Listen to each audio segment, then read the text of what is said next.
In this program, we will catch a glimpse of the pretense and the reality of democracy.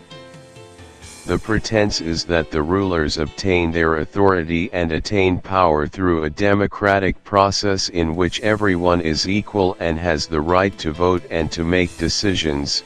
That means every citizen in the country can vote to elect its government officials directly or indirectly. Surely democracy has not been acceptable and efficient, because the following weak points exist in the democracy.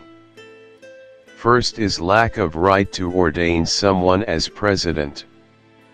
Similar to the prophethood, imama, or leadership of humanity is a divine position.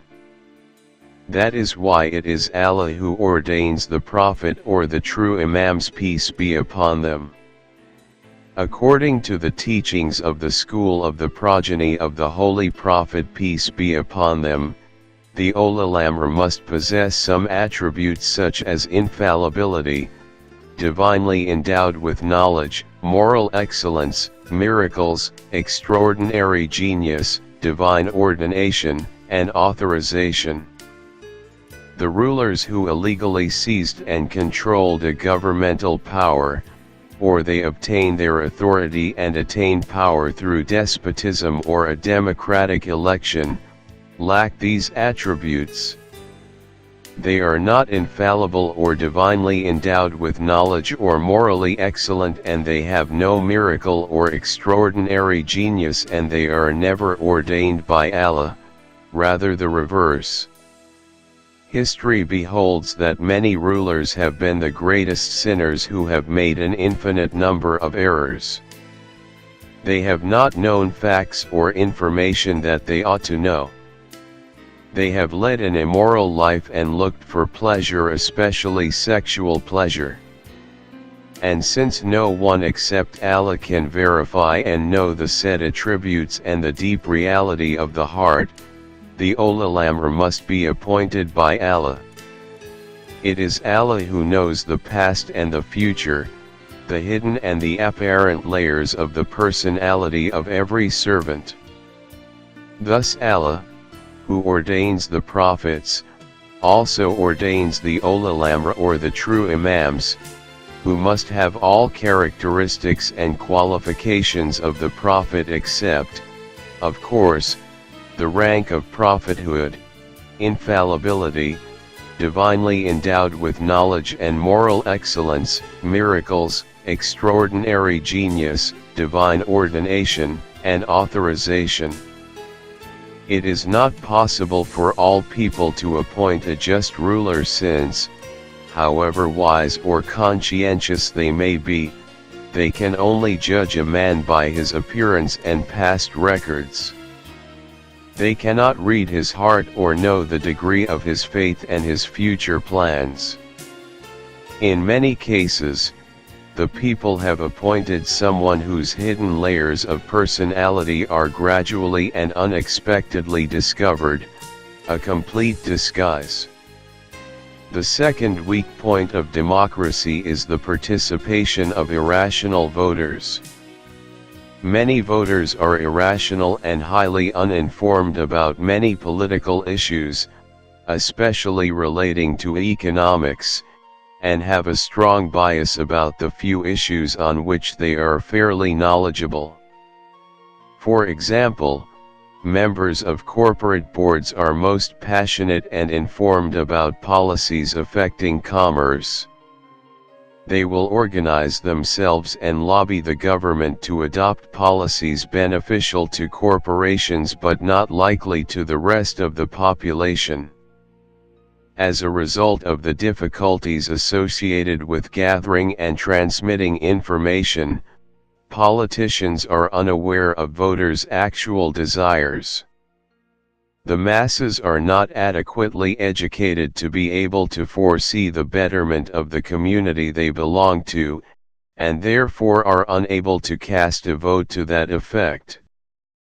But given the right to vote, an uneducated man would certainly cast a vote which will more likely be wrong as affected by the personality charisma of the candidate or some other superficial reasons.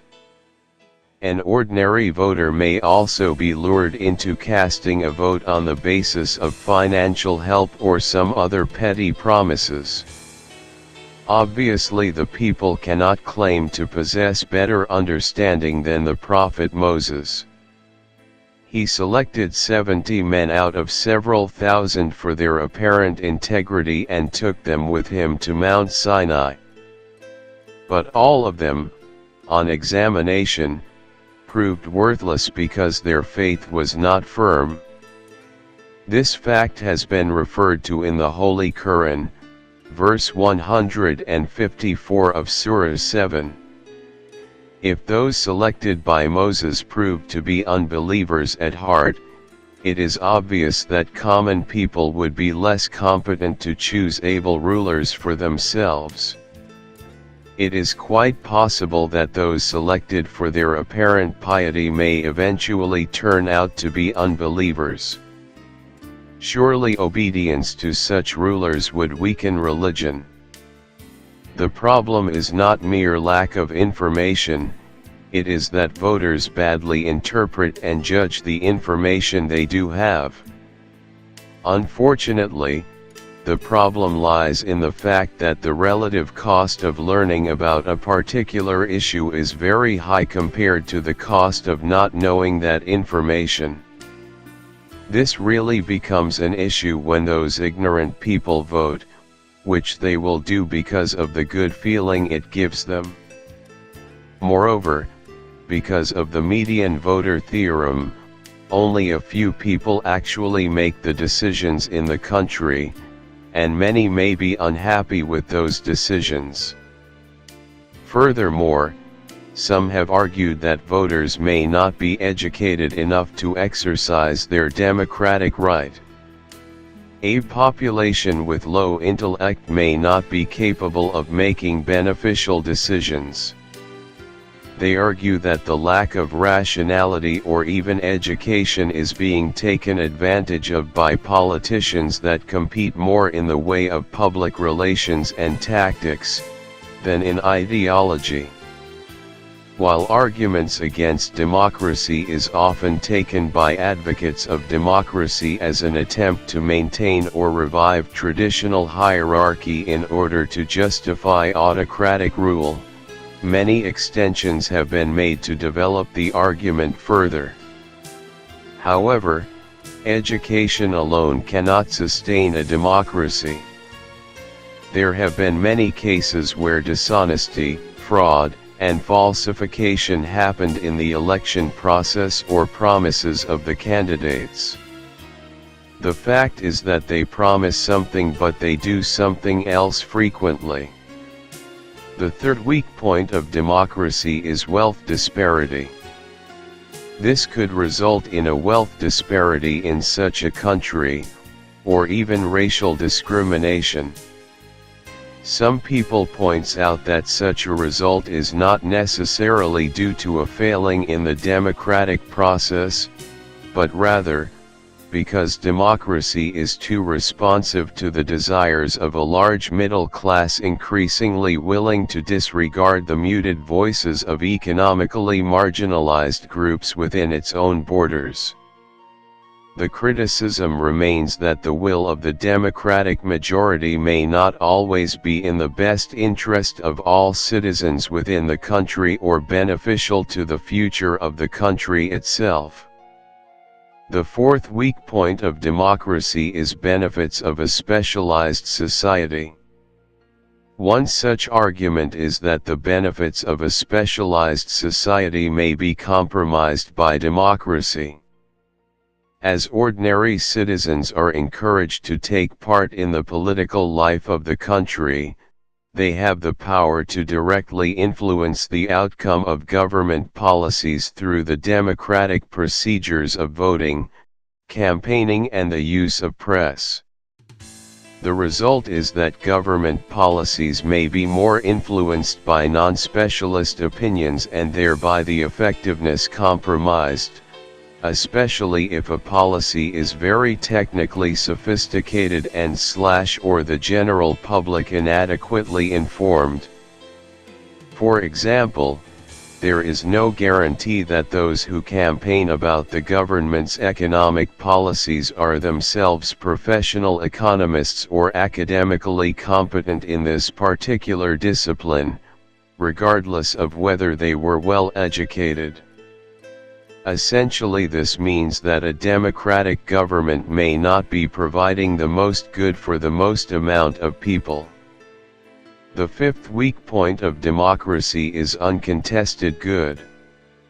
Additionally, some political scientists question the notion that democracy is an uncontested good. If we base our critique on the definition of democracy as governance based on the will of the majority, there can be some foreseeable consequences to this form of rule. For example, the middle-class majority in a country may decide to redistribute wealth and resources into the hands of those that they feel are most capable of investing or increasing them. Democracies will tend to cater to the whims of the people, who then follow false ideas to entertain themselves, squander their reserves, and do not deal with potential threats to their rule until it is too late to oppose them. The sixth weak point of democracy is the problem of stability. Democracy is also criticized for not offering enough political stability. As governments are frequently elected on and off, there tend to be frequent changes in the policies of democratic countries both domestically and internationally. Even if a political party maintains power, vociferous, headline-grabbing protests and harsh criticism from the mass media are often enough to force sudden, unexpected political change. Frequent policy changes with regard to business and immigration are likely to deter investment and so hinder economic growth. Democracy is also criticized for frequent elections due to the instability of coalition governments. Coalitions are frequently formed after the elections in many countries, for example India, and the basis of alliance is predominantly to enable a viable majority, not an ideological concurrence. This opportunist alliance not only has the handicap of having to cater to too many ideologically opposing factions, but it is usually short-lived since any perceived or actual imbalance in the treatment of coalition partners, or changes to leadership in the coalition partners themselves, can very easily result in the coalition partner withdrawing its support from the government. The seventh weak point of democracy is minority persecutions. The constitutions of many countries have parts of them that restrict the nature of the types of laws that legislatures can pass. A fundamental idea behind some of these restrictions is that the majority of a population and its elected legislature can often be the source of minority persecutions, such as with racial discrimination. Some countries throughout the world have judiciaries where judges can serve for long periods of time, and often serve under appointed posts. Murray Rothbard points out the incompatibility of the two goals of democracy and judicial independence.